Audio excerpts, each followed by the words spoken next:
Well, we're off to the movies now, and The Colour Purple gets a musical makeover. The big budget film, backed by Oprah, already has a string of award nominations this season. Weekend Sunrise movie man Jason Jabba Davis joins us now. Jabs, morning to you. So this is a remake of the 1985 Spielberg film. Tell us about it.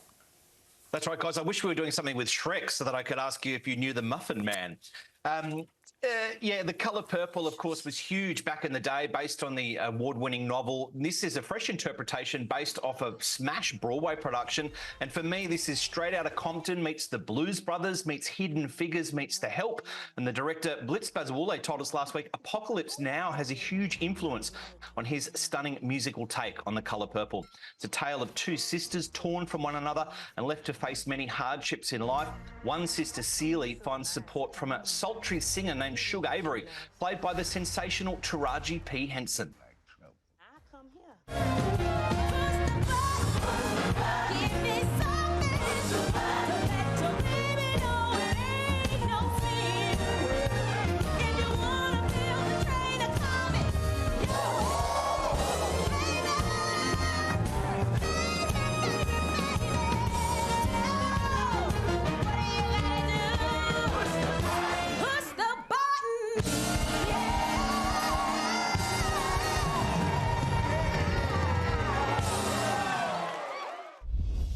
One of the best movies of the summer. It opens in cinemas on Thursday. Absolutely bursting with life. 4.5 stars for The Colour Purple.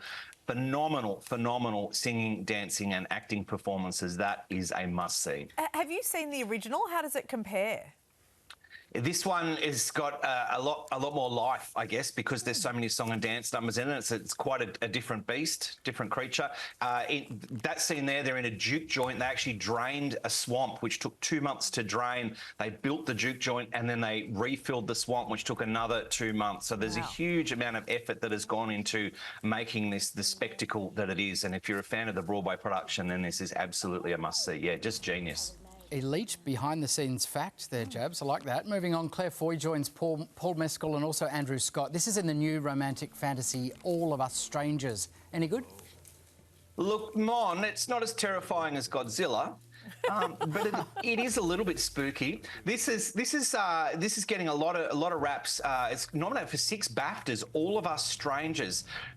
It's basically, what would it be like to be a young gay lad in England in 1987? That, along with the idea of meeting someone that you've lost, is at the heart of this hypnotic and haunting drama. Sex, drugs, loneliness, grief, tenderness, touch, friendship and family are at the centre as well of this utterly engrossing drama that stars Fleabag's Andrew Scott as Adam. He lives alone in a London apartment tower.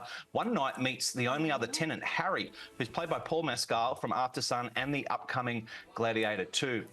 Adam, he's a scriptwriter struggling with his past, finds himself drawn back to the suburban town where he grew up and the childhood home where his parents, Claire Foy, who we'll speak to on the show next week, and Jamie Bell, appear to be living just as they were on the day they died 30 years before. Are they ghosts? Is he having a flashback? Is he in heaven? This movie just keeps you guessing all the way through. Let's take a look.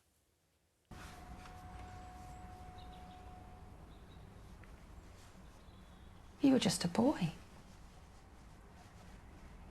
But now you're not. No. You look totally different, but it's still you.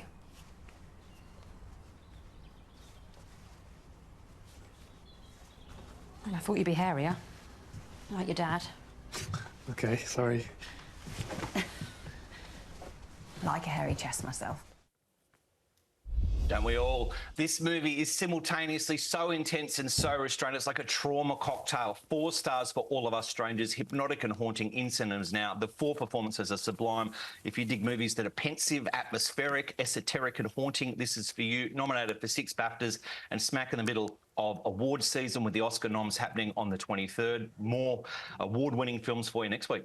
Oh, looks good. That looks really good. I love Claire Foy. She is brilliant. So good.